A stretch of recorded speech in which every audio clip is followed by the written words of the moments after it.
Today's Bible passage. Today's Bible passage reading is from 2 Kings chapter 5 verses 1 to 14. Naaman healed from leprosy. Now Naaman was commander of the army of the king of Aram. He was a great man in the sight of his master and highly regarded, because through him the Lord had given victory to Aram. He was a valiant soldier, but he had leprosy. Now a band from Aram had gone out and had taken captive a young girl from Israel, and she served Naaman's wife. She said to her mistress, If only my master would see the prophet who is in Samaria, he would cure him of his leprosy. Naaman went to his master and told him what the girl from Israel had said. By all means, go. The king of Aram replied, I will send the letter to the king of Israel. So Naaman left, taking with him 10 talents of silver, 6,000 shekels of gold, and 10 sets of clothing. The letter that he took to the king of Israel read, With this letter I am sending my servant Naaman to you, so that you may cure him of his leprosy. As soon as the king of Israel read the letter, he tore his robes and said, Am I God? Can I kill and bring back to life? Why does this fellow send someone to me to be cured for his leprosy? See how he's trying to acquire with me. When Elisha, the man of God, heard that the king of Israel had torn his robes, he sent him this message, Why have you torn your robes? Have the man come to me and will know that there is a prophet in Israel. So Naaman went with his horses and chariots and stopped at the door of Elisha's house. Elisha sent the messenger to say to him, Go, wash yourself 7 times in the Jordan, and your flesh will be restored and will be cleansed. But Naaman went away angry and said, I thought that he would surely come out to me and stand and call the name of the Lord his God, wave his hand over the spot and cure me of my leprosy. Were not Abana of Pharpar, the river of Damascus, better than any of the waters of Israel? Couldn't I wash in them and be cleansed? So he turned and went off in a rage. Naaman's servants went to him and said, My father, if the prophet had told you to do some great things, would you not have done it? How much more than when he tells you, wash and be cleansed? So he went down and dipped himself in the Jordan 7 times, as the man of God had told him. And his flesh was restored and became clean like that of a young boy. I thank our Almighty God for this opportunity, and also I thank the pastor for this privilege to share this word of God with you all. So, again, thanks our brother Ethan for very nicely reading the Bible. God bless you. This story is very common to all of us. I think most of us knows each and every line of this story by heart, especially very common in Sunday schools. And again, this chapter is very close to my heart for many reasons. And even though we know this story, as we go through this chapter and the different verses today, it is my humble prayer that God will open up our hearts, open up our minds, and speak to us in very powerful ways this evening. Before we start, shall we just close our eyes and for a moment and ask Jesus to speak to us this evening. Loving Heavenly Father, unworthy as I am, I stand before you to speak about your word. I pray that, Lord, you'll open up our hearts and minds so that, Lord, as we go away from this place, we will all be blessed. And let each and every word that comes out of my heart, of my mouth, be acceptable in your sight, and let whatever meditations are in my heart be acceptable in your sight. In Jesus' name I pray. Amen. So, just to give you a little perspective on the story that is narrated in 2 Kings chapter 5, verse 1 to 14.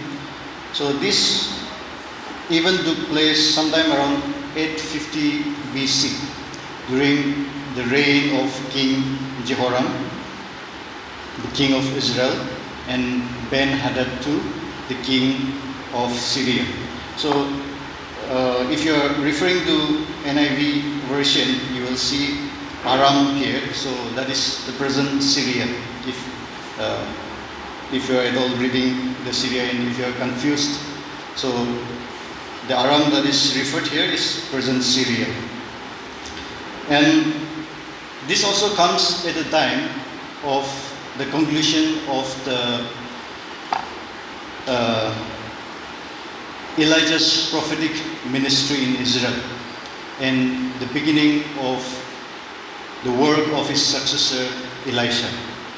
And as we read further along the book, we'll see how Israel spiraled down in faithlessness and ultimately they were overthrown by the Assyrians. So this story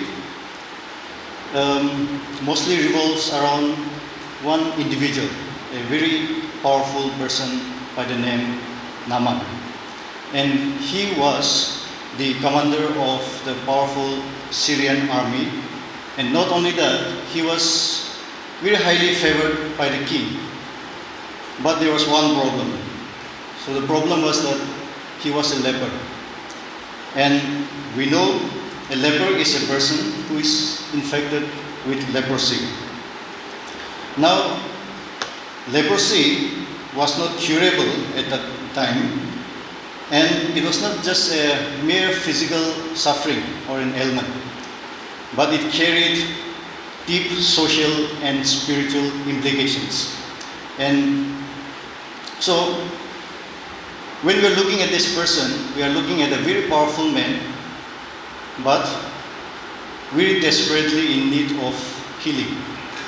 A very powerful man who is in desperate need of healing.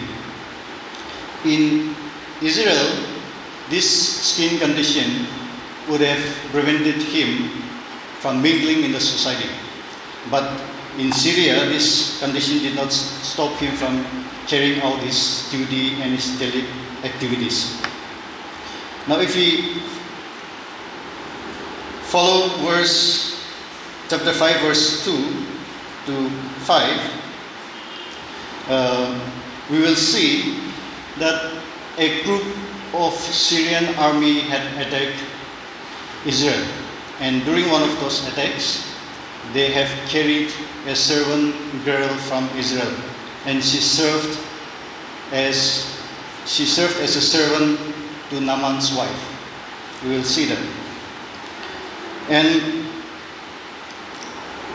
And before this even unfolded, we will also see, before this even unfolded, that means if you look back in the previous chapters, we will see that Elisha also performed several miracles.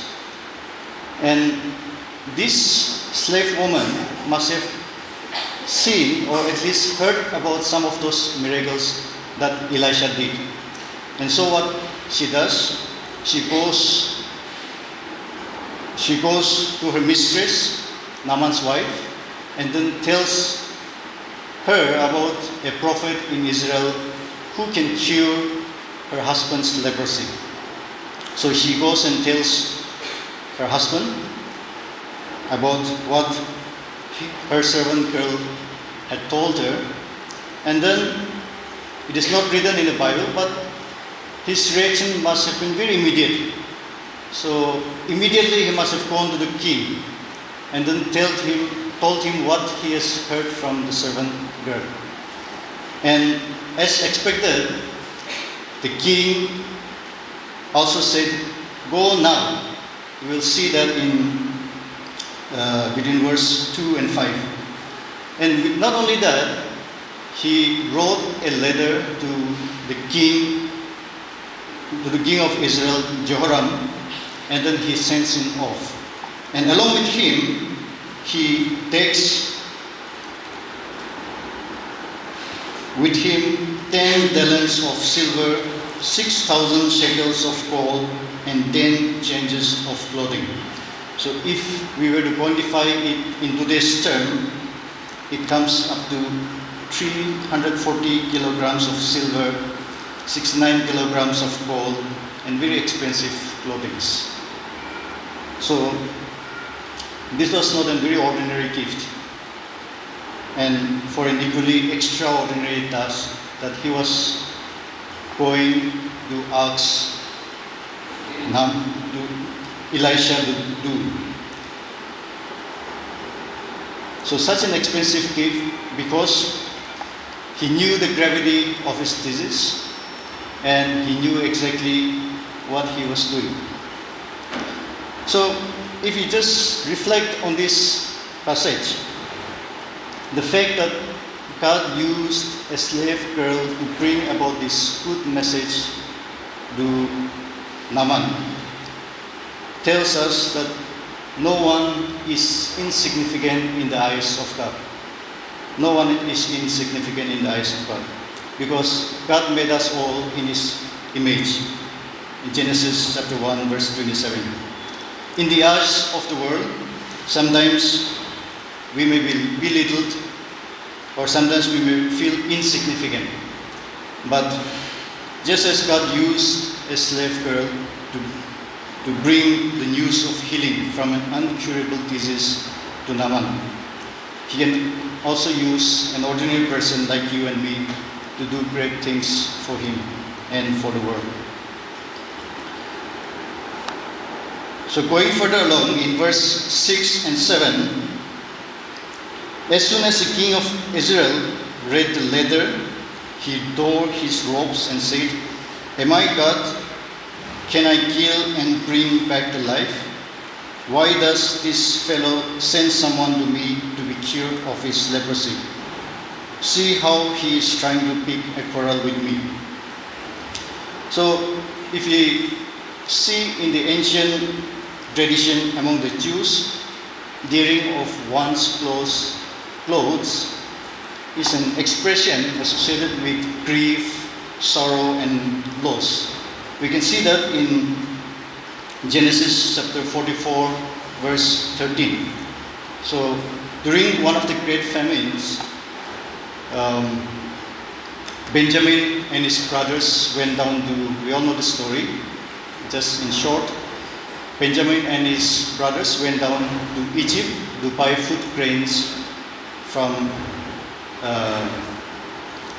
Egypt. And then as they were coming back, they were chased down by the guards, and then they were caught, and then they were searched.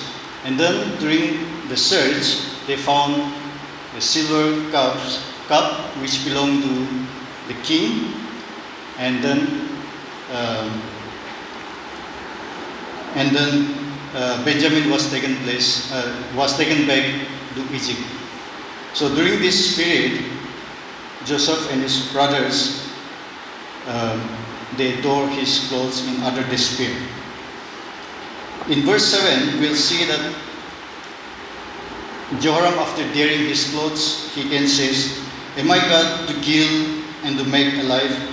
that this man sends word to me to cure a man of his leprosy. So we see again a similar situation in Genesis chapter 30, verse 1 to 2. So let me just read out this passage. Genesis chapter 30, verse 1 to 2. When Rachel saw that she was not bearing Jacob any children, she became jealous of her sister. So she said to Jacob, "Give me children or I'll die." Verse 2. Jacob became angry with her and said, "Am I in the place of God who has kept you from having children?" So it is very clear that when he tore his clothes, he knew exactly what the king of Syria was asking him to do. A very impossible task, which possibly he knew that King Jehoram also knew that he couldn't do. So,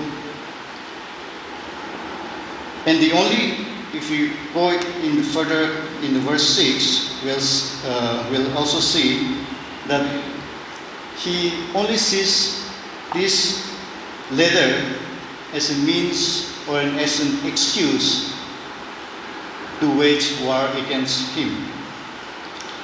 So, seeing the despair, Elisha sends his men to the king of Israel, Jehoram, and then asks the king to send Naaman to him.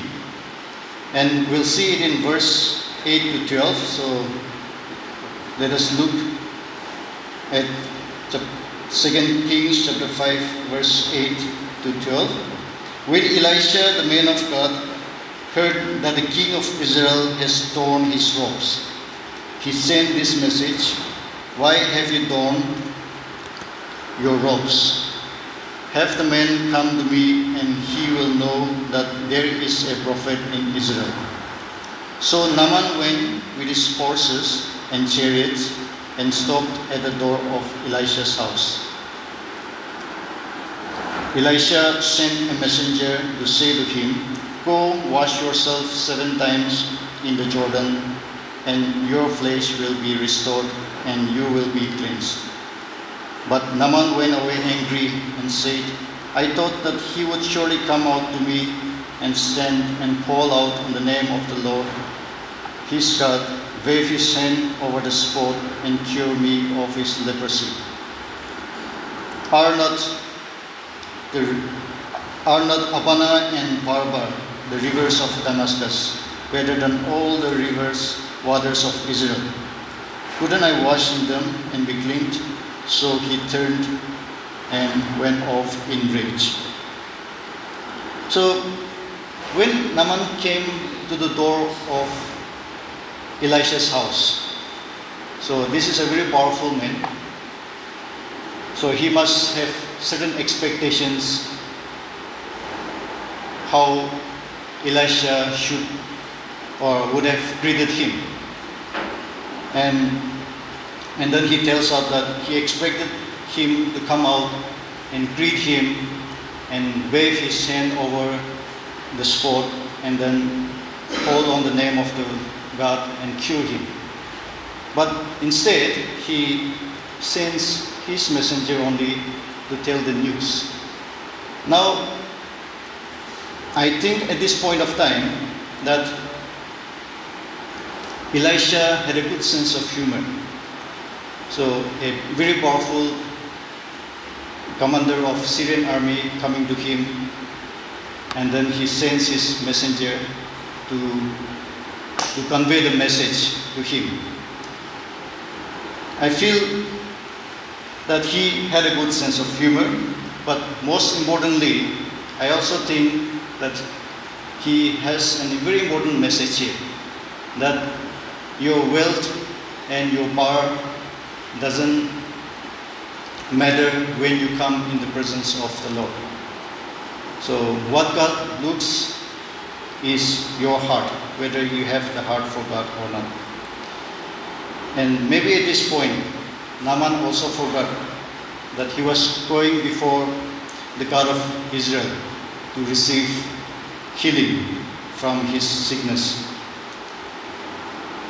Solomon was right in saying, pride goes before destruction, a haughty spirit before a fall. Proverbs 16 verse 18.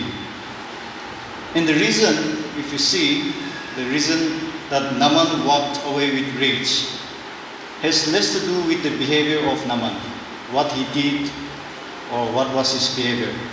But I think it has most to do with his pride.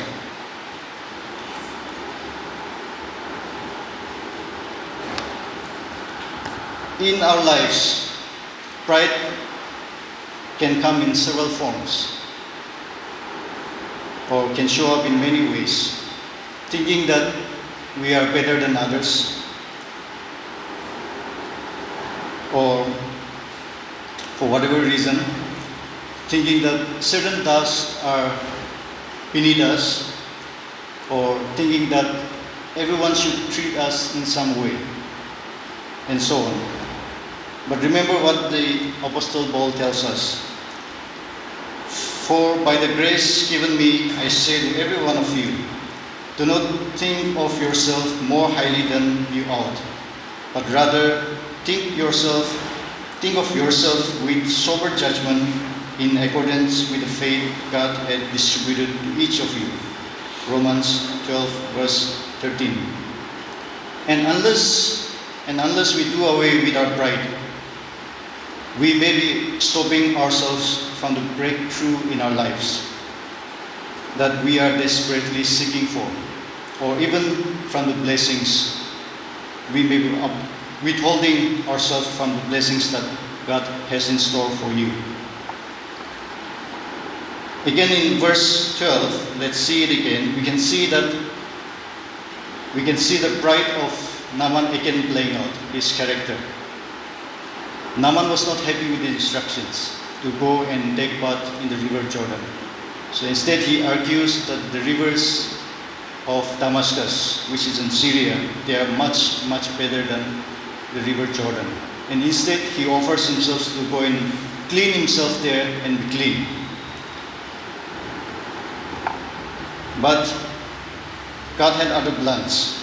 For my thoughts are not your thoughts, neither are your ways my ways, declares the Lord. Isaiah 55 verse 8. Our thoughts are limited, but His thoughts are higher than ours. God knows exactly what to do. And sometimes we are like Naaman, whether we like it or not, but sometimes I am. And one of the things that we can take away is that when we ask God for something, we may have certain expectations, we may have certain things in mind that has to be done this way, that way. But when we ask God for something, we should open up our hearts. We should leave ourselves open, because we never know in which direction God's answers will come from. And we can see it in verse 13. We can see another character of Naaman playing out here. Is that, and this is in a good way, although he prided in his position, the way that his servants approached him and were able to convince him that instead of going back, why don't you listen to this man and then take a dip in the river Jordan.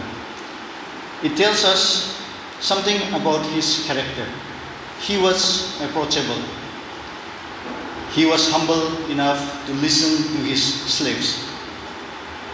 And the result we can see. Humble yourselves before the Lord, and He will lift you up, says James in James chapter 4, verse 10. You may be a good public leader, you may be a good teacher, or you may be a leader of a group or a company, or you may be a director of a company, head of a company, and so on. But we can always learn from the people around us, and especially from the people whom we lead. because wise counsel can come from unexpected ways and from anywhere. So I want to ask all of us here, are we approachable to the people around us? Or are we approachable to the people, especially we lead? In verse 14, he went down and dipped himself in the Jordan 7 times, as the man of God had told him, and his flesh was restored and became clean as that of a young boy. So Naaman followed exactly what prophet Elisha told him. He demonstrated complete obedience and submission to God, and the result was that he was completely healed. And not only that he was completely healed, his flesh was restored like the flesh of a young boy. Naaman was not just cured of leprosy that day, but as we read along in further verse of this chapter, he accepted God and he received salvation that day. He did not dip 2 or 3 times or just once, just because he was unhappy with the way Elisha treated him. But he demonstrated complete obedience and he got completely cured. What a miracle Naaman received that day. In conclusion, I just want to leave us all with what we have seen from this story and with some reflections. If you ever feel or you have been made feel that you have been insignificant or belittled by someone, remember that you are important in the presence, in the eyes of God. You are precious in the eyes of God. Don't let anyone take you for a ride that you are insignificant, because you are made in the image of God. Pride can make us blind to our breakthroughs and blessings. If you have been knocking on a door that hasn't opened yet, maybe it's a time of re-examination of your hearts and come to God with a clean slate. The third one is humble yourself and be obedient. The miracle happened at Jordan and happened to Naaman, but that miracle can happen to you today as well. God bless you all.